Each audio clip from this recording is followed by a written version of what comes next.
Easter பண்டிகை ஏன் கொண்டாடப்படுகிறது? இதன் முக்கியமான நோக்கம் என்ன?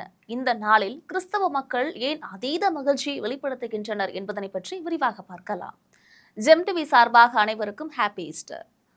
ஈஸ்டர் பண்டிகை உலகமெங்கிலும் இருக்கக்கூடிய கிறிஸ்துவை விசுவாசிக்கக்கூடிய மக்களால் மிக சிறப்பாக கொண்டாடப்படக்கூடிய ஒரு பண்டிகை தான் இது. ஈஸ்டர் என்ற வார்த்தை கிரேக்க மொழி மற்றும் கிரேக்க மதத்திலிருந்து வந்தது ஆகும். இயேசு கிறிஸ்துவின் மரணம் மற்றும் அவருடைய உயிர்த்தெழுதலும் பற்றியதான பின்னணிதான் புனித வெள்ளி, அதாவது சிலுவையில் உயிர் தியாகம் செய்த நாள், மற்றும் ஈஸ்டர் மூன்றாம் நாள், அதாவது உயிர்த்தெழுந்த நாளை குறிக்கிறது. இந்த ஈஸ்டர் பண்டிகை ஒரே மாதத்திலோ இல்ல ஒரே நாளிலோ வருவது கிடையாது.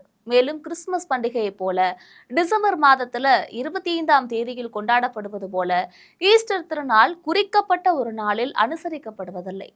ஒவ்வொரு ஆண்டும் டிசம்பர் 25ஆம் தேதி கிறிஸ்துமஸ் கொண்டாடப்படுகிறது. ஆனால் இந்த ஈஸ்டர் தேதி மட்டும் ஏன் மாறி மாறி வருகிறது தெரியுமா? எகிப்தின் அடிமைத்தனத்திலிருந்து இஸ்ரவேல் ஜனங்கள் விடுதலையாகி வெளியேறியது ஆபிப் மாதம் 14ஆம் தேதி அன்று இரவு ஒரு பௌர்ணமியாகும்.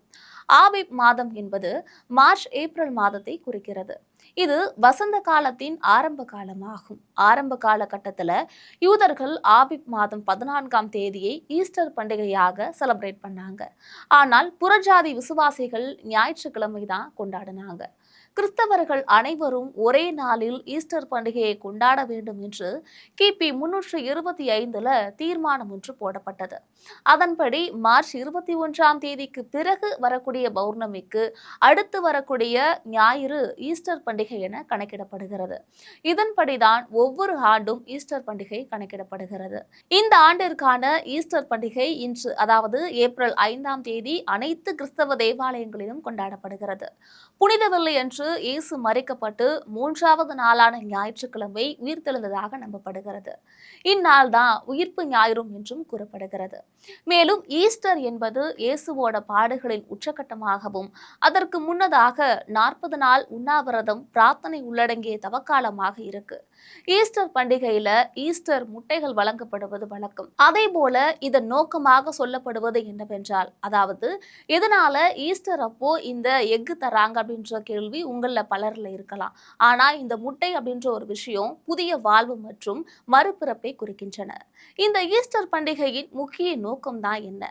இயேசு நம்முடைய பாவங்களுக்காக மரணத்தை ஜெயித்து உயிர்த்தெழுந்த நாள் ஈஸ்டர். கிறிஸ்தவத்தின் முதுகெலும்பும் அடிப்படை சத்தியமும் இயேசு கிறிஸ்துவின் உயிர்த்தெழுதல்ல தான் இருக்கிறது. கிறிஸ்து உயிர்த்தெழுந்த பிறகு அவர் 40 நாட்கள் இவ்வுலகில் தங்கியிருந்து தம்முடைய அப்போஸ்தலர்களுக்கும் அவரை பின்பற்றிய அனைவருக்கும் காட்சியளித்து பேசினார் என்று வேதாகமத்தில் கூறப்படுகிறது. ஈஸ்டர் என்றால் மரணத்தின் மீது வெற்றி என்ற அர்த்தம்.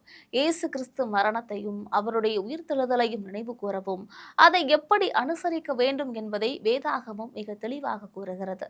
எனவே வேதாகமத்தின் விதிகளின்படி நாம் அவருடைய புனித வெள்ளி மற்றும் உயிர்த்தெழுதல் நாளை கொண்டாட வேண்டும் என்பது தேவனுடைய சித்தமாக இருக்கிறது.